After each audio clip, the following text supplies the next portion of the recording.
하나님께 박수를 영광 올려드립니다. 네, 감사합니다. 자, 오늘 우리가 읽은 본문을 통해서 살아나는 믿음, 살리는 믿음이란 제목으로 오늘 말씀의 은혜를 같이 나누겠습니다. 여러분, 세익스피어의 5대 희곡 중에 베니스의 상인이라는 작품이 있습니다. 여러분도 아마 많이 들으셔서 아실 거예요. 베니스는 이탈리아의 베네치아를 영어식으로 표현한 것입니다. 자, 베니스에 사는 안토니오라고 하는 상인이 있습니다. 이 사람이 주인공인데 어느 날 친구가 와서 결혼을 위해서 큰 돈이 필요하니 돈을 좀 빌려달라고 그랬습니다. 그 돈이 한 3천 두카트라고 했는데 지금 시세로 하면은 우리로 하면 약 8억 원 정도. 그 당시 이제 중세 시대니까 그러면 훨씬 더 큰 금액이겠죠. 근데 당장에는 지금 융통할 수 있는 돈이 없어서 이 안토니오가 고리대금업을 유대인 샤일록에게 부탁을 했습니다. 이 돈을 빌려주고 내가 소유하고 있는 상선이 돌아오면 갚아주겠다. 그랬더니 이 유대인 샤일록이 이자도 받지 않고 빌려주겠다는 거예요. 그러면서 조건을 하나 달았는데 만약 그러나 기한 내에 갚지 못하면 당신의 심장 가까이 있는 살 1파운드 약 450g 됩니다. 당신의 심장 가까이 있는 살을 도려내서 내게 달라. 이 말이 안 되죠. 심장 가까이 있는 살을 도려내면 사람 죽습니다. 그러나 뭐 어쨌든 돈을 갚을 수 있을 거다 생각을 하고 그렇게 계약을 했습니다. 근데 풍랑이 일어서 그 상선들이 다 침몰했다는 소식이 들려왔어요. 갚을 길이 없습니다. 그러니까 샤일록이 당신의 가슴에 있는 살 내놔라. 옥신각신하다가 이제 재판이 벌어졌습니다. 이 재판장도 이 샤일록을 어떻게든지 합리적으로 잘 타일러 보려고 하는데 이 샤일록 이 사람이 안 됩니다. 계약한 대로 법대로 진행하시오. 그러니까 이제 고민을 하다가 재판장이 이렇게 판결을 내렸습니다. 샤일록은 이 안토니오에게서 그 살을 가져갈 수 있다. 그러나 그 대신 피를 한 방울도 흘려서는 안 된다. 만약 피를 한 방울이라도 흘린다면 샤일록의 재산을 몰수하고 사형에 처한다. 이렇게 판결을 내린 거예요. 그러니까 그 계약을 할 때 살을 주기로 했지 피를 주게 하지 않았다라는 거죠. 그러니까 샤일록이 막 따지고 들었지만은 그러나 결국은 이제 패소를 하게 됩니다. 그래서 해피엔딩이 되는데 그래서 우리도 이 작품을 얘기를 들을 때에 기본적으로 돈을 빌려준다고 사람의 살을 그것도 심장 가까이 있는 살을 도려내라니 그 자체가 말이 안 되는 잘못된 것이기 때문에 우리는 통쾌함을 느낍니다. 근데 이런 결과가 나올 수 있는 전제가 뭐예요? 살과 피가 분리될 수 없다라는 거죠. 당연한 상식입니다. 근데 여러분 우리 신앙의 원리에 있어서도 마찬가지로 분리될 수 없는 두 가지가 있어요. 그것이 뭐냐면 믿음과 행함입니다. 믿음과 행함은 분리될 수가 없습니다. 근데 많은 사람들이 믿음과 행함을 분리해서 생각하다가 보니까 오류를 범하거나 실수를 하거나 오해를 하는 경우들이 있습니다. 오늘 우리가 읽은 본문 말씀에서 행함이 없는 믿음은 그 자체가 죽은 것이다. 이렇게 표현합니다. 오늘 행함과 믿음에 대해서 관계를 생각하면서 오늘 본문 말씀을 다 같이 한번 읽어보겠습니다. 내 형제들아 만일 사람이 믿음이 있노라 하고 행함이 없으면 무슨 유익이 있으리요? 그 믿음이 능히 자기를 구원하겠느냐? 만일 형제나 자매가 헐벗고 일용할 양식이 없는데 너희 중에 누구든지 그에게 이르되 평안히 가라 덥게 하라 배부르게 하라 하며 그 몸에 쓸 것을 주지 아니하면 무슨 유익이 있으리요? 이와 같이 행함이 없는 믿음은 그 자체가 죽은 것이라. 아멘. 자, 이 본문 말씀을 쓴 야고보는 예수님의 제자 야고보가 아니라 예수님의 친동생 야고보입니다. 처음에는 예수님이 미친 줄 알았는데 예수님의 말씀을 듣고 그 이적을 보면서 내 형이 아니라 하나님의 아들이구나. 이거를 깨닫고 믿고 예수님의 제자가 됩니다. 그리고 예루살렘 교회 처음 생긴 교회의 수장이 된 사람이 야고보예요. 이 야고보서는 처음 초기에 쓰여졌기 때문에 아직 교회들에게 생겨나기 그런 자리 잡기 전입니다. 그러다 보니까 사도 바울의 편지처럼 어느 일정한 지역에 있는 교회에 보내는 편지가 아니라 여기저기 흩어져 있는 그리스도인들에게 보내는 일반적인 편지예요. 그래서 이것을 일반 서신이라고도 이렇게 얘기합니다. 그리스도인들이 여기저기 흩어져 살고 있는데 고통을 받아요. 핍박을 받습니다. 어려운 가운데 있어요. 그래서 그들을 위로하고 격려하기 위해서 이 편지를 씁니다. 힘들고 어렵지만 그러나 온전한 믿음, 건강한 믿음을 그 믿음 생활을 해야 된다라는 것을 이렇게 권면하고 있어요. 여러분 여기서 말하는 믿음이란 거, 건강한 믿음, 온전한 믿음, 그 믿음이란 게 뭘까요? 여러분 믿음이란 것을 누군가에게 설명할 때 뭐라고 설명하겠습니까? 하나님을 믿고 예수님을 믿고 의심하지 않는 것, 그런 정신작용, 물론 그것도 맞습니다. 야고보서에서도 그런 표현을 해요. 야고보서 1장 6절 말씀을 같이 읽겠습니다. 오직 믿음으로 구하고 조금도 의심하지 말라. 의심하는 자는 마치 바람에 밀려 요동하는 바닷물결 같으니. 아멘. 자, 여기서 말하는 믿음이란 게 어떤 거예요? 하나님이 어려운 가운데서 내가 기도하면 좋은 거 주실 거라는 것을 의심하지 않는 거, 이런 정신작용을 믿음이라고 표현을 했습니다. 그 이전에 더 나가서는 예수님이 하나님의 아들이시고 나는 죄인이고 나는 죄 문제를 해결할 수가 없고 내 죄 문제를 위해서 하나님의 아들 예수님이 대신 십자가에서 죽으셨고 그래서 죄 문제를 해결하셨고 그 예수님을 나의 주님으로 영접하는 거, 이것도 믿음입니다.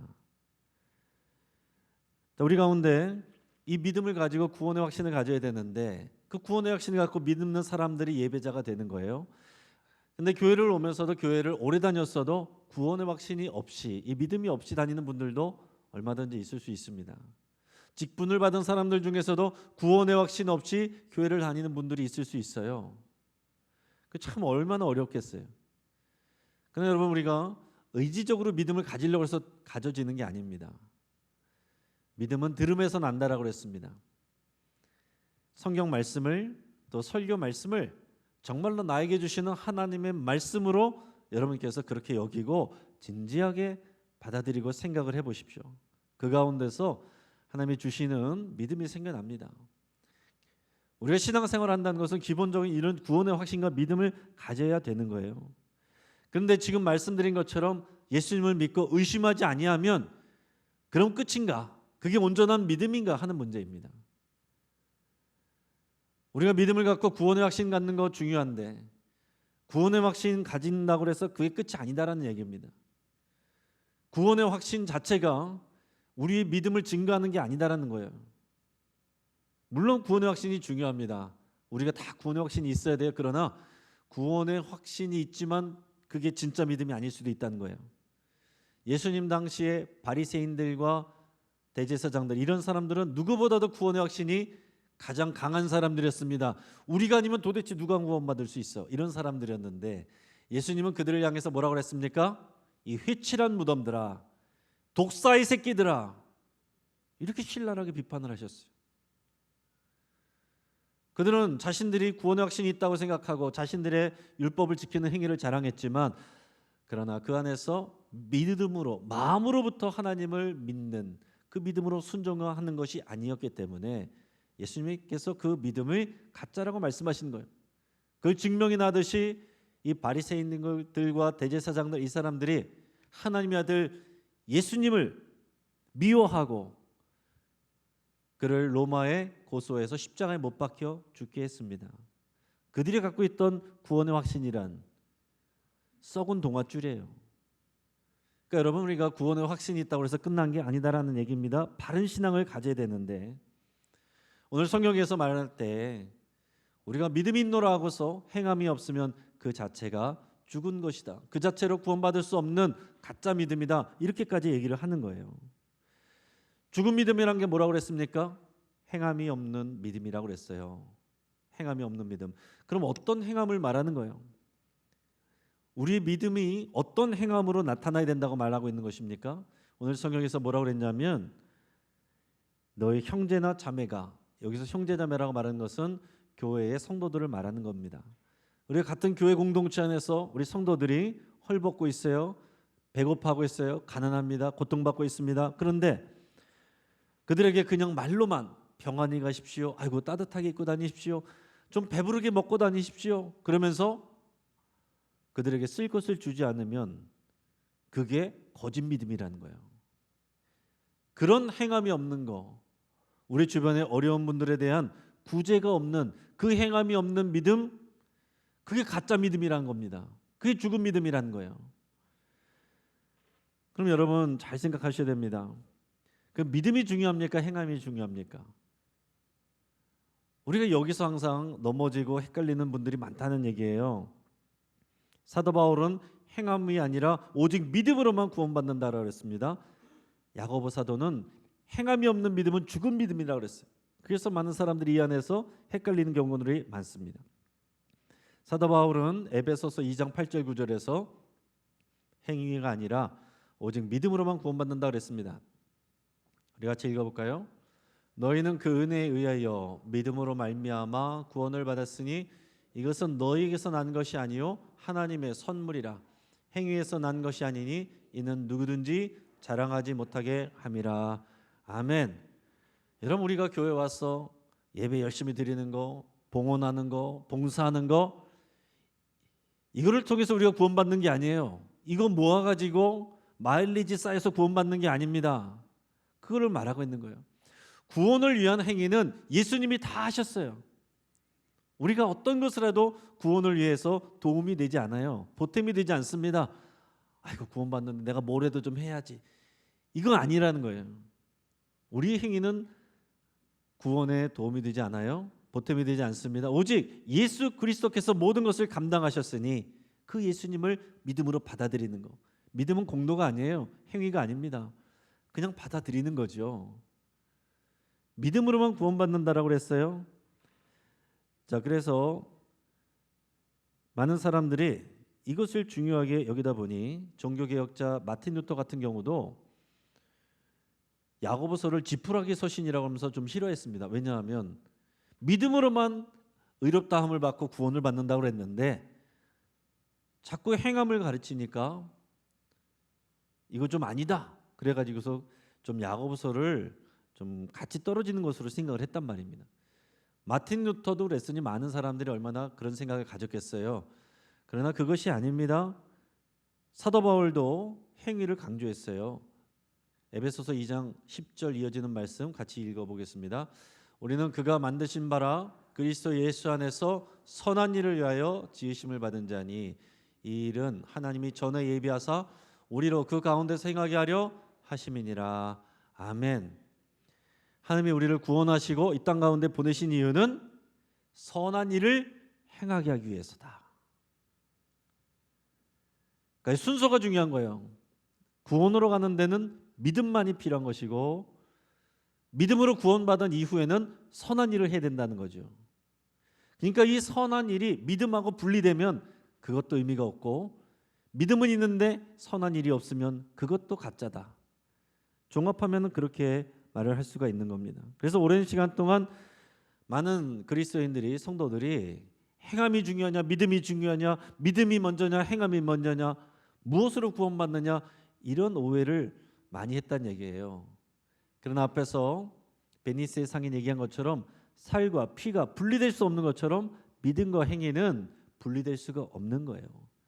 설명하기 좋게 하기 위해서 믿음만을 강조한 것이고 야고보서에서는 죽은 믿음이 아니라 산 믿음을 위해서 행함을 강조한 것이지 결국에는 같은 얘기를 하는 것입니다. 믿음으로 구원받은 우리가 당연히 믿음 때문에 선한 일을 하는 것입니다. 그게 건강한 믿음이라는 거예요. 근데 어떤 사람들은 이 두 가지 중에 하나만 고르는 경우들이 많이 있습니다. 여러분 잘 생각해 보시고 혹시 내가 그러지 않는가 한번 생각해 보세요. 어떤 사람들은 믿음과 행위 중에서 믿음만 있으면 된다 이렇게 생각하는 분들이 많이 있습니다. 특히 한국교회 많은 분들이 그래요. 나 믿어요. 예수님 믿어요. 구원의 확신이 있어요. 그게 끝이에요. 그리고 이제 교회 밖으로 나서 일주일 동안 살 때는 내가 주인이에요. 내가 왕이에요. 내 마음대로 살아요.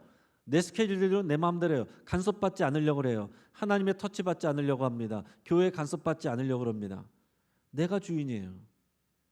이게 믿음만 있으면 된다라고 생각하는 것입니다. 이게 믿음은 있는데 이런 초보적인 신앙이 현대로 갈수록 어떻게 나타나느냐?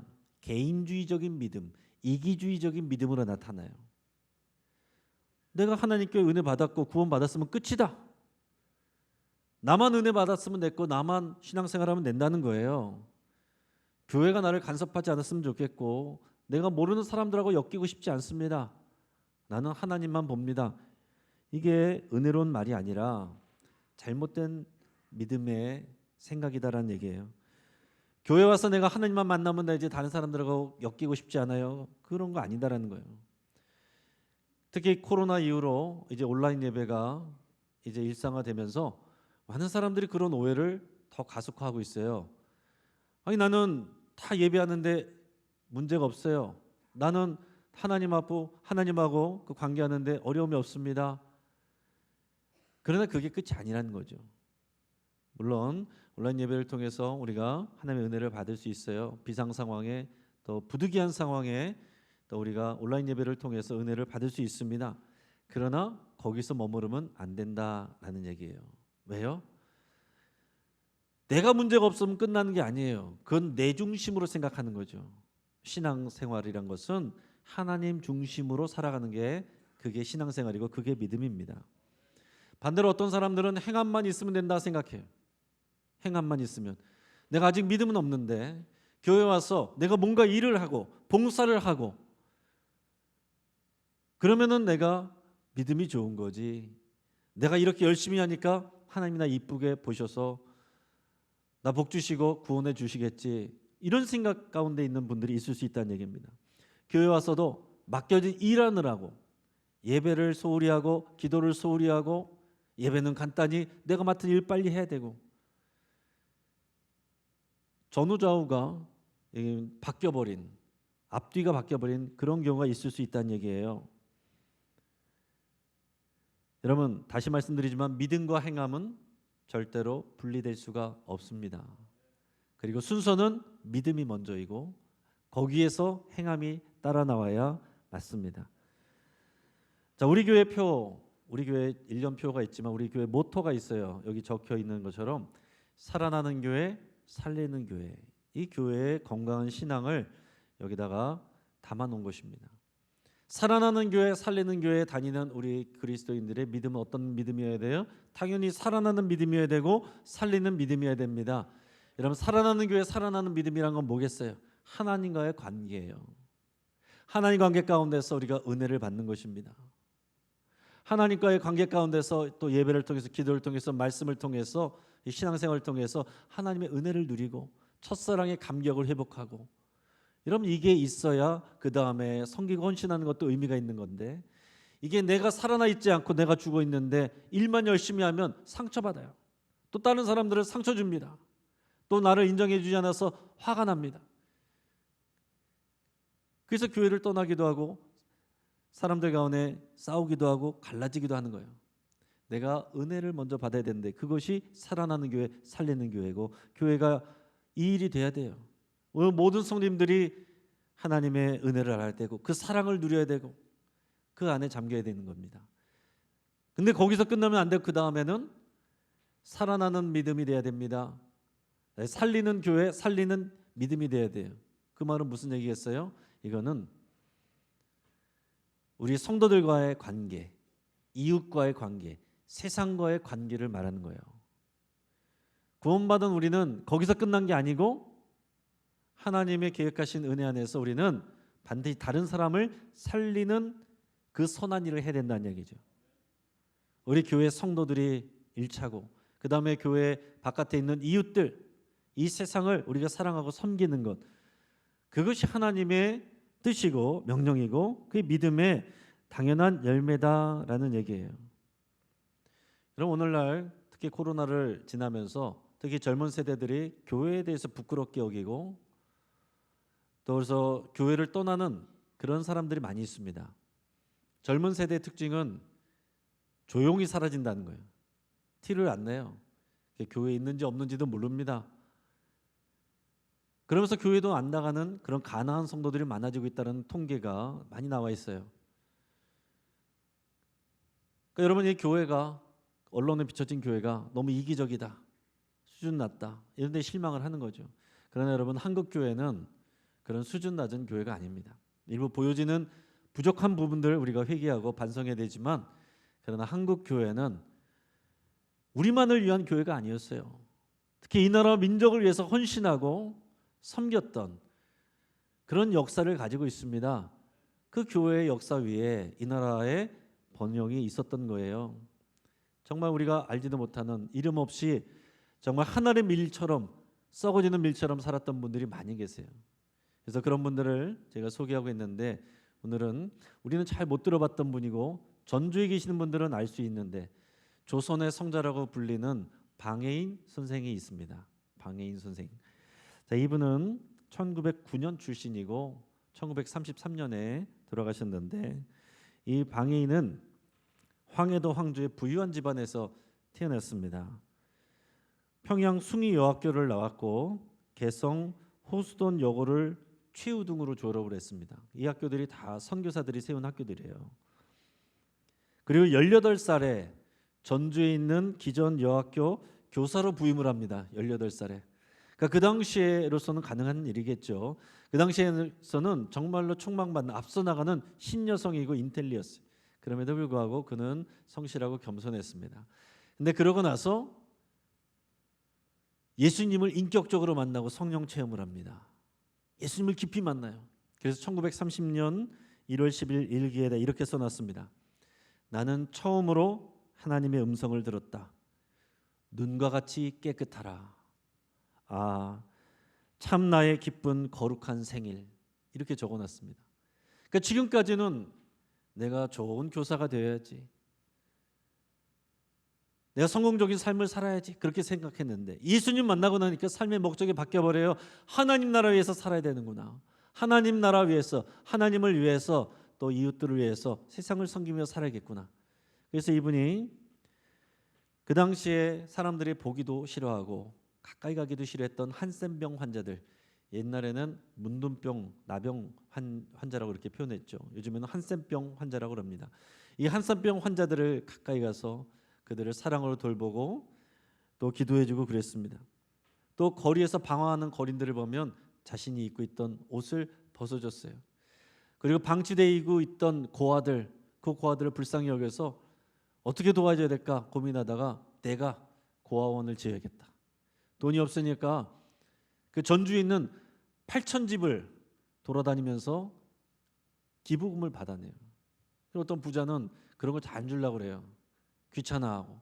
근데 또 찾아가고 또 찾아가고. 나 잘 되려고 한 게 아니잖아요. 수모를 받으면서도 가난한 고아들을 위해서 또 찾아가고 또 찾아가고. 결국에는 그 정성이 감독해서 사람들이 기부를 하고, 그래서 그렇게 모은 돈으로 고아원을 세워서 고아들을 돌봤습니다. 그리고 어떤 분의 간증에 의하면 이제 그 동네에 이제 홍수가 났습니다. 한겨울에 홍수가 났는데 한 가족이 벌벌 떨면서 길거리에 나앉게 됐어요. 그래서 큰일 났다 걱정하고 있는데 어떤 분이 와서 당신들의 몸을 방이 준비가 되어 있습니다. 그래서 이게 어떤 일인가 하고서 일단 방에 들어가서 알아보니 이 방해인 선생님이 그 소식을 듣고 불쌍히 여겨서 자신이 갖고 있던 만년필과 시계를 팔아가지고 그 돈으로 방을 구해줬다는 거예요. 이렇게 불꽃처럼 하늘에 썩어지는 미랄처럼 살던 방해인 선생은 24살이라는 젊은 나이로 하나님의 부르심을 받았습니다. 여러분, 우리가 어떻게 보면, 믿음 없이 보면, 아이고 예수님 믿고 그렇게 잘 살았는데, 열심히 살았는데 왜 출세도 못하고 성공하지도 못하고 건강하지도 못하고 그렇게 일찍 죽었습니까? 그렇게 생각할 수 있지만 여러분 잘 생각해 보시기 바랍니다. 이분이 부자가 아니었다라고 그랬어. 높은 지위를 차지하지 못했다라고 그랬어. 건강하지 못했다라고 그랬어. 오래 살지 못했다라고 그래서 불쌍한 인생입니까? 하나님 앞에 우리 모두가 섰을 때에 하나님께서 어떤 믿음을 칭찬하시겠어요?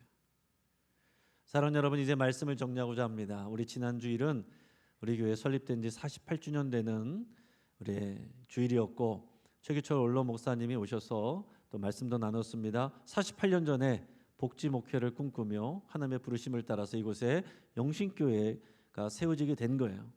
여러분 복지 목회란 게 뭡니까? 그게 다른 것이 아니에요. 오늘 야고보서 말씀과 같이 우리 주변에 아프고 헐벗고 소외되고 어려운 사람들, 그들에게 필요를 채워주는 거, 여러분 그게 복지고 그게 구제고 그게 믿음입니다. 그건 어떤 하나의 프로그램이 아니에요. 여러분 믿음이 없이 보면은 그거 다 낭비죠. 교회 밖으로 다 왜 이렇게 퍼다 줍니까? 그렇게 해서 퍼다 줘가지고서 교회 몇 명이었습니까? 그런 기준으로 볼 게 아니거든요. 우리 참된 믿음은 믿음으로 선한 일을 하는 것이고 어려운 사람들을 돌아보고 구제하는 일이고 그것이 복지 목회예요. 그것이 살아나는 교회, 살리는 교회의 그 의미입니다.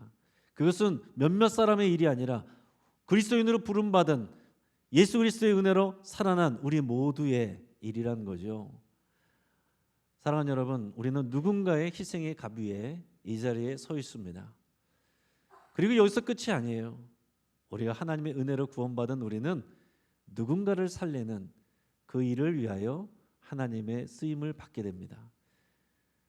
말씀을 통해서 우리가 살아나는 믿음, 또 살리는 믿음으로 살아가시기를 주의 이름으로 축복합니다. 같이 한번